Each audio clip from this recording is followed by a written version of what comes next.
Hello everybody and welcome back to another video. My name is Tom. Thank you for joining me. We've made it. Here we are at the dealership. My wife is driving the camera, so she's doing a good job. We even brought Duchess with us, Eddie's with us, and we're here to say, I guess, hello to our car. It was parked right here a second ago, but they took it to get a detail done because it had some residue from a piece of tape that they used to hold the charging door shut. So once the car comes back, we'll show it to you, we'll do a walk around, and then we're going to take it on the road. So stick around. All right, everybody, welcome back. We just finished a sort of interesting process that I'll get with you guys on once we get this vehicle home. So here she is, all of it in its infinite glory. This is the 2023 Chevrolet Bolt EUV. You might be looking at a dealer plate right now. There's a reason for that, but we'll talk about that in a second. So I'm gonna do a quick walk around here, just show you guys everything. My kiddo's already inside, he's waving. So I'm gonna get out of here. My wife's in her RAV4. We're just gonna probably go get some Starbucks, get some food, get home, and then once I can get off of this whatever emotional state I'm in right now, I'll come back and we'll do a walkthrough and we'll do some stuff later on. So stick around. We'll talk to you soon.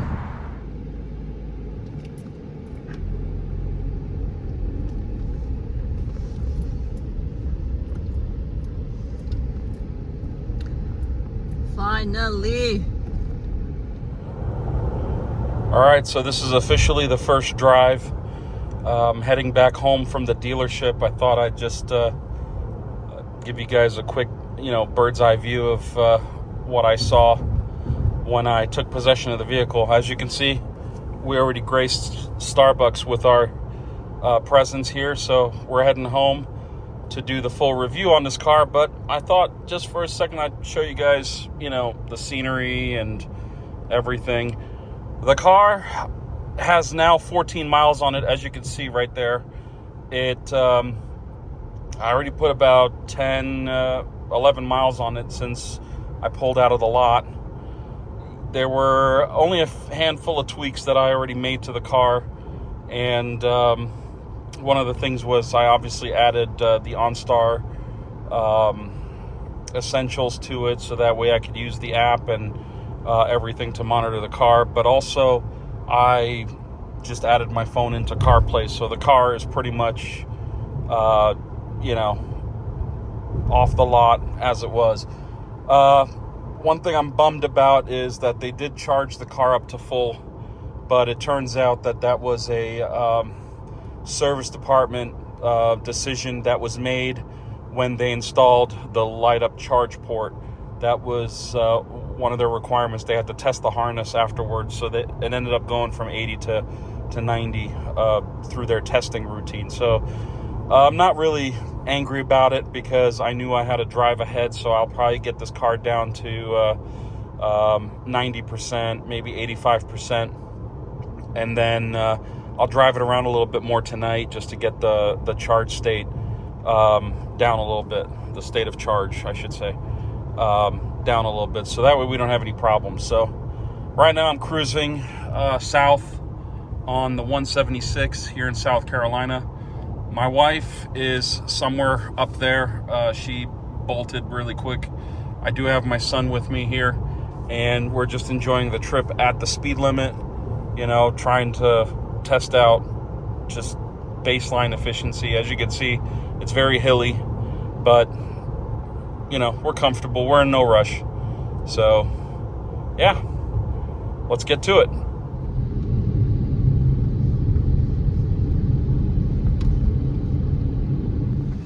All right, so the time has come to say farewell to the 2017 Toyota RAV4 keys. Thank you and much appreciated. You're welcome.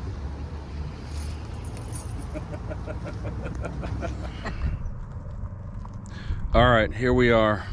We are outside of the house. And here she is, all in its true glory. So again, this is the 2023 Chevrolet Bolt EUV.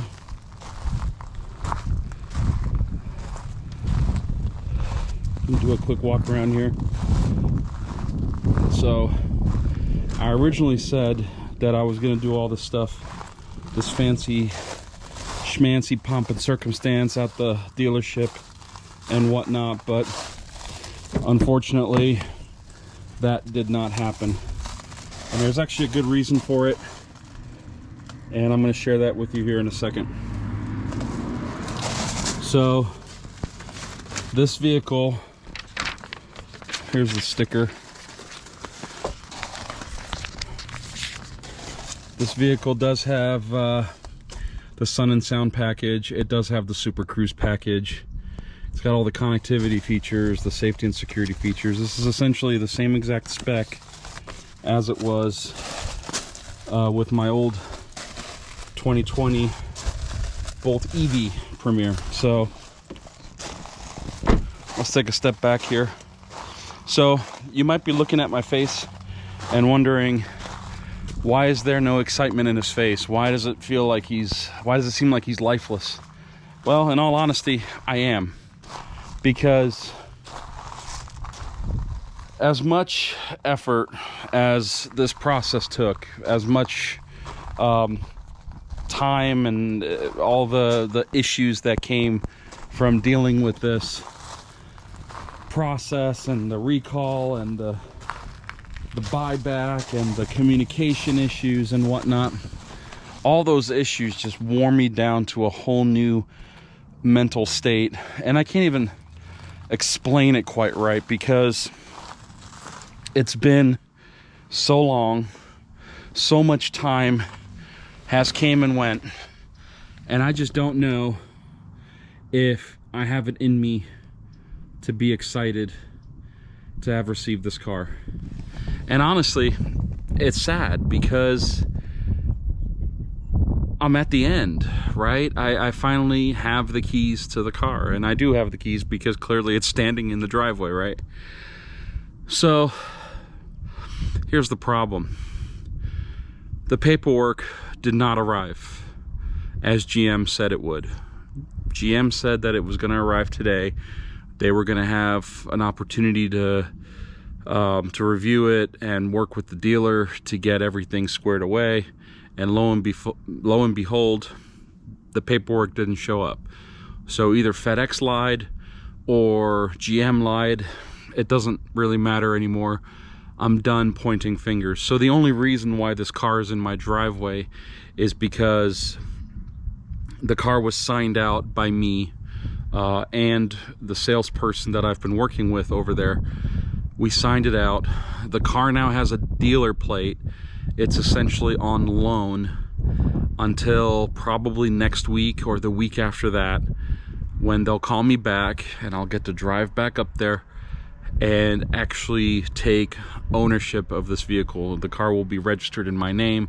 I will get a proper South Carolina license plate, etc., etc. So you can kind of see that even though the process is mostly done, it's still not done. No matter how much is said and done, there's still more to be done. And fortunately for me though, and this is where I praise the salesperson that I've been working with, fortunately for me, I was smart enough to insert myself in the conversation. I was able to point out the flaws between the dealership's management as well as GM's coordinator, team management, whatever. All those people were assuming that the others were doing something else, or they were said, oh, we sent this paperwork, oh, but we never got it, oh, but we sent it again, and this time somebody in your team said they got it, oh, but we didn't get it. You know, it was a whole back and forth, and it was really just it was a bitter time.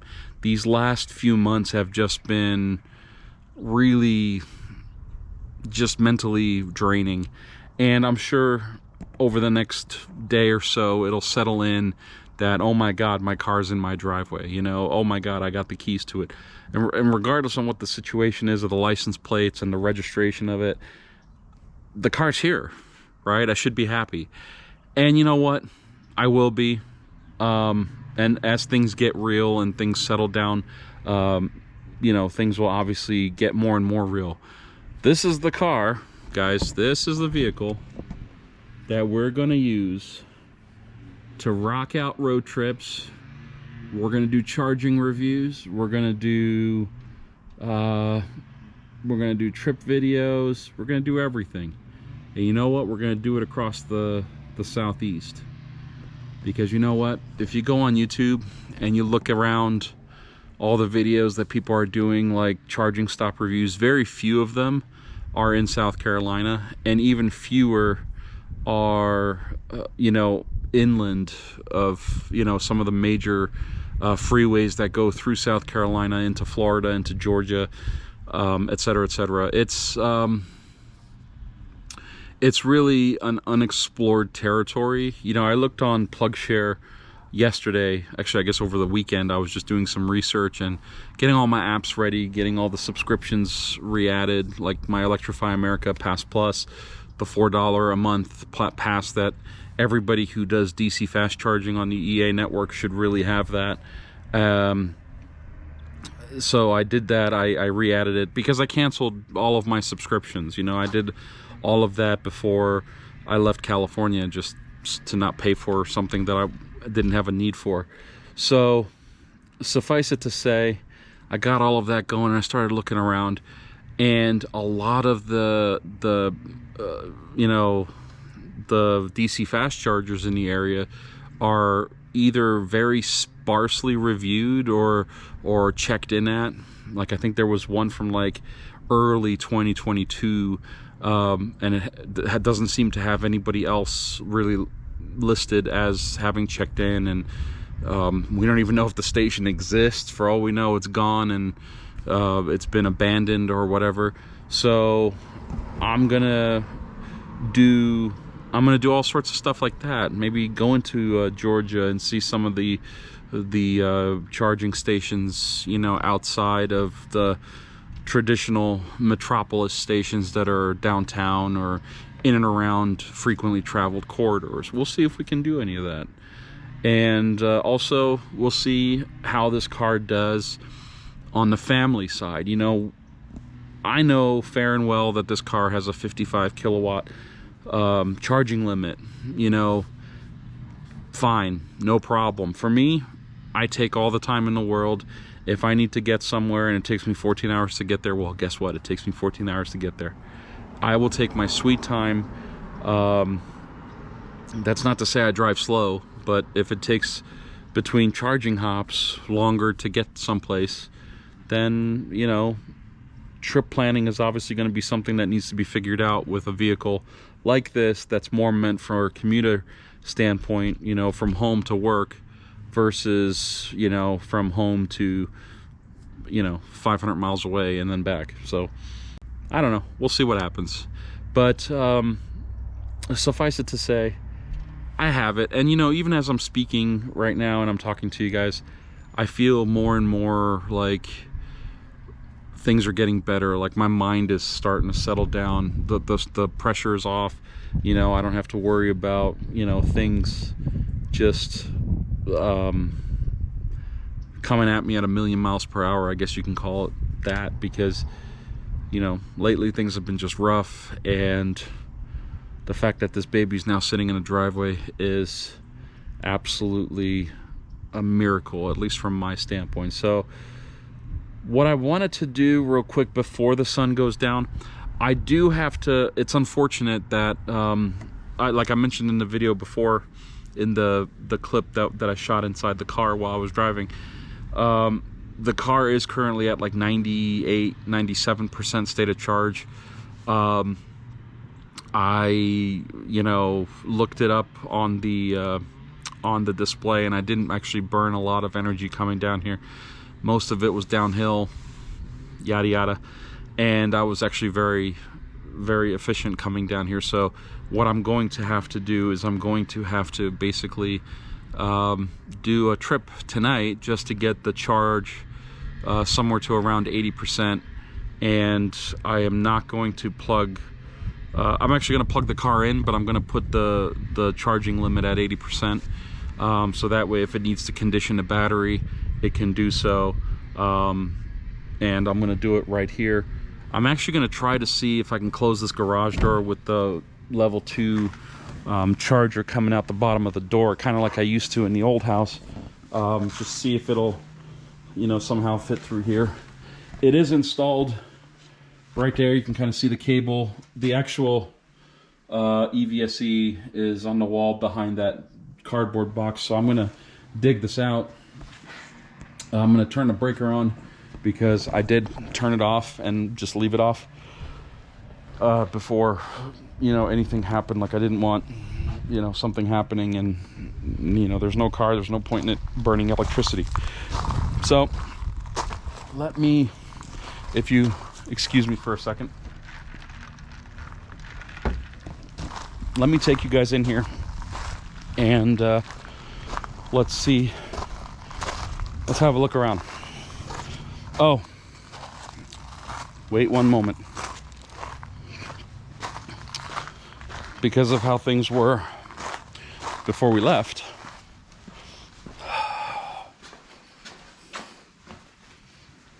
gotta take my boy with me. It was kind of different not having him on the ride down, because we bolted out of the house at 1,000 miles per hour. And we didn't even really consider really, you know, there you go, bud. There you go. All right.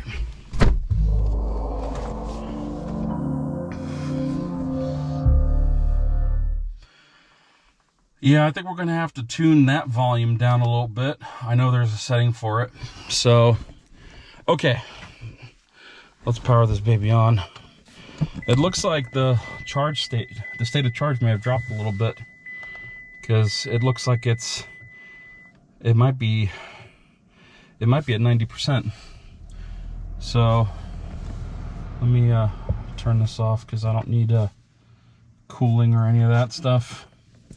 But yeah, so I took delivery with 3 miles on it, so we have 35 miles on it.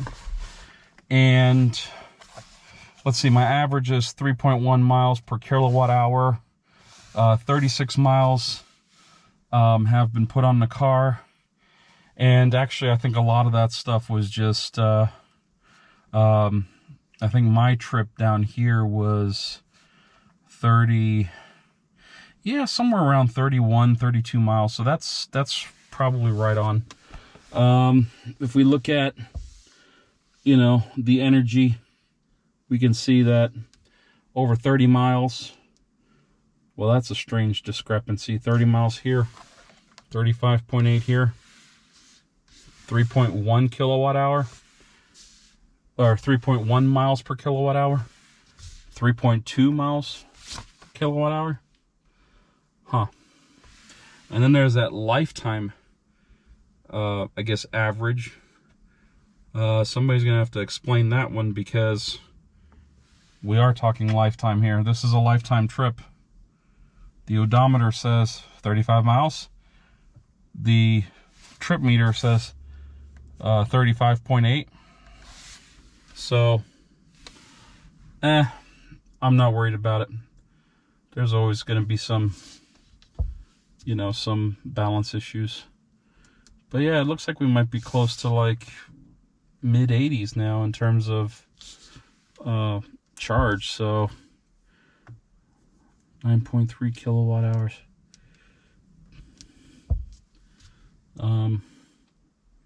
Yeah, so here we are officially inside my 2023 Bolt EUV Premier with all of the packages, right?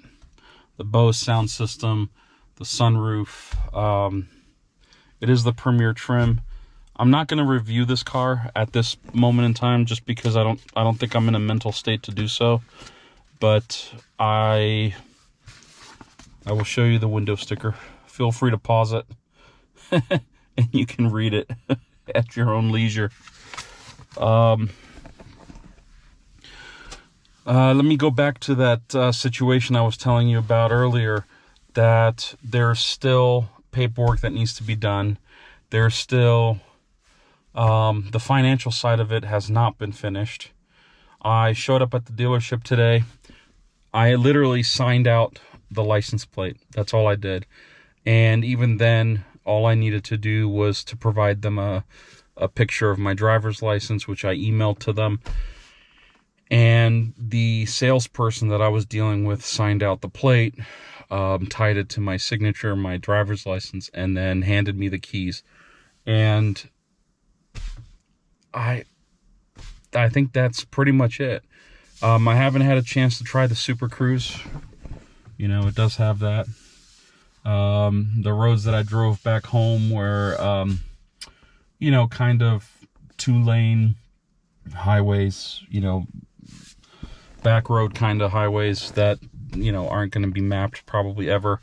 But I do have a road trip coming up to Charlotte. That's going to be probably a good time to test the Super Cruise and see how it does, and give this car a decent shakedown.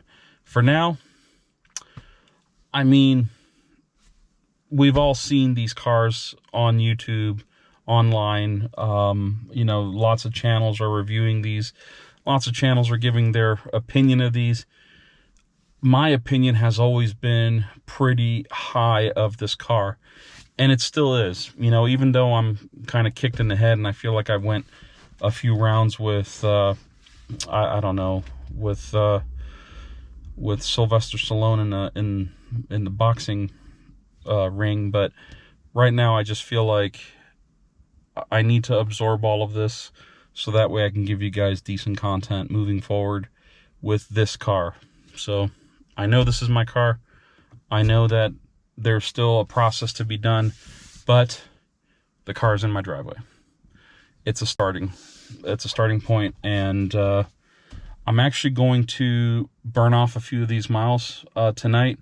I'm going to drive up to my mom. It's a 30-mile trip up north, pretty close to where this car came from to begin with.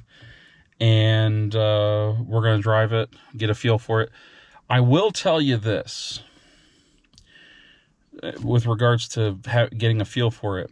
The one-pedal driving is definitely different than the 2020 Premier.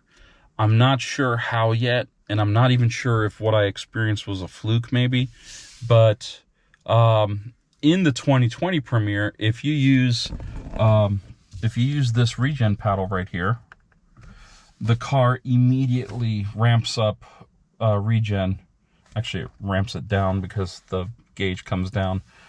With this, it took 2 to 3 seconds for the car to realize that I was off the accelerator, and you can see that I'm already in one pedal drive mode here, right? And that confirms it right here. And so the second you let off the accelerator, the car should start pulling regen. Well, I have a feeling that it was state of charge related, now that I'm thinking about it, because this was quite up high. I'm guessing, you know, I mean, geez, maybe it was all because of the state of charge, now that I'm thinking about it, because it wouldn't have had any place to put regen, and regen would have probably been disabled. So, but as you can see, I don't have any regen limitations right now. Bring you in here a little bit closer. There's no indicator that there's a regen limitation. But maybe, you know, 25 miles ago when it was higher state of charge, I should have checked there. But unfortunately, I didn't. So maybe the issues that I had were moot. and I'll give it a shot tonight when I go back up. You guys are gonna come with me anyway, so what I am gonna do is I'm going to mount the cameras, you know, do like we do. It's gonna be a nighttime drive, so I don't know how much of it you'll be able to see, but we'll give it a shot, and that'll be in the next video. So I'm gonna get this uploaded so you guys can see the car and everything else, and then I'll put something together for the first drive and some initial thoughts, etc., etc. And yeah. Oh, I will tell you, these seats, primo. I don't know if it's just my body style or shape that I have, you know, because I'm a big dude, right? But as far as fitting in this car, even with this roof closed, you know, even with this little liner closed, if I actually get into the chair properly, like this is my drive position, I have plenty of, you know, I can get a whole hand through here. I don't feel like my shoulder is crowding the B-pillar. I have quite a bit to go to lean up against it. And with the telescopic wheel, you know, I'm able to pull my seat back because my legs are long, right? But it allows me to bring this wheel to a more comfortable, neutral arm position here. And let me tell you something, the seat, it's really comfortable. Like, even my kid, he was sitting in the back seat and he was telling me that the seat, with the seatbelt on and everything, he said it was just a very, very nice seat. He loved the heated part of it, even though it's, what is it? It's, oh, I don't know. What's the temperature out here? It's in the 60s somewhere. I think it was like 62 or something. But he was nice enough to test the seat for me, and it does heat, and he loved it. So, and he's a fairly skinny dude, so he's gonna probably use the heat pretty regularly. But it's nice that he has the control over that, and if he's cold, he can just put it on. And also, when we go to school in the mornings, sometimes it's 20, 25, 30 degrees outside, and you know, this leather interior is going to be quite cold. So I think that's gonna do it for this video. I'm gonna, you know, take a pause, absorb everything, do the drive tonight, get a feel for it, and then when I come back, we're gonna do this right. I'm gonna do that for you guys because I promised you guys a decent road trip video. If it wasn't for the fact that it was so late in the afternoon, we would do it now, but it's gonna be dark in probably 40 minutes. My watch is telling me that sunsets in about 42 minutes. So, and you can kind of see it behind me already going down. But it's here. Now, you guys go down below and leave me your thoughts on what we should name this baby. Are we calling it a girl? Are we calling it a boy? I don't know. Let's see what we can get, and then we'll pick a name for her. I guess her. I don't know. All of my cars historically have been girls. I don't know. Maybe that's a guy thing. I don't know. Anyway, thanks again for all of your patience, all of your kind words, your comments, your support, everything that you guys have done over the last 16 months, I'm guessing, since this whole thing started. I mean, I remember the first time, the first video that I shot on the recall, and I remember how heartbroken I was because I was worried, you know, with lithium-ion batteries, you never know. You know, you never know if there's going to be that time when you go to sleep and you wake up to your house that's burning down. Now, I've also never parked this, the old car, I never parked inside. I had the intentions of parking this inside the garage, but I still have way too much stuff in there. And I just need more time to clear out the garage, you know, donate stuff, throw some stuff away. And now I got to figure out where to park Kubo. If we're going to park cars in there, we're going to have to do something about Kubo. Maybe get a shed and put it down at the end of the yard or something. Or maybe on the other side of the house here. There's a lot of ideas, but, you know, everything that costs money, we have to kind of process and think about and prioritize. So we had, you know, a bunch of expenses that came at us right after we bought this house. We replaced both air conditioning units. You guys know that. We've invested in some newer plumbing underneath the house that needed to be done because the other one was incorrectly sloped. You know, there's a lot of stuff. Now we're talking about redoing the driveway. Now we're talking about planting some trees. I got a gutter that I need to install on the rear side of the house because every time the water comes off of the office roof, it just comes down at terminal velocity and it hits the ground as hard as possible, and it actually like creates divots. Like there's a line along the house where you can see the water's just rolling off the roof and slamming into the ground. So I want to fix that, plant some grass or build a deck or do something. All of that takes the greens. So until we figure out how we're doing it and what we're doing, maybe we'll wait until spring. Now that I have this car, this Bolt EV, I feel like my life can start because now I can actually get to work. If I need to go somewhere, I don't need to schedule stuff around my wife's schedule. You know, she was last night telling me, hey, let me cancel my appointment for Monday morning. And I told her, no, don't cancel your appointment. I know how long it takes you to get those. And she said, yeah, but what if Chevy calls you, and what if... And I'm like, then I'll tell them that I'll be back in the afternoon after we pick up our kid. And that's actually what we ended up doing.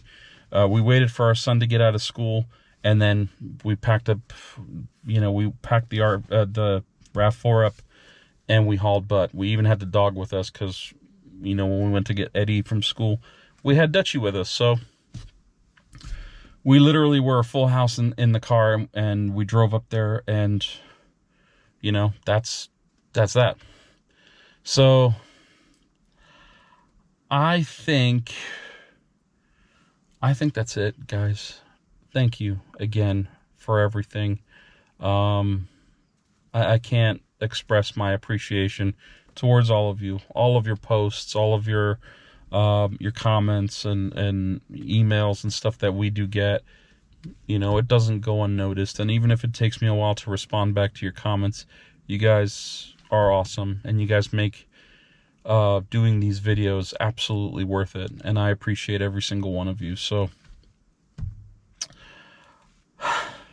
until next time, guys, thank you so much for watching. Take care. Have a good evening. Bye-bye.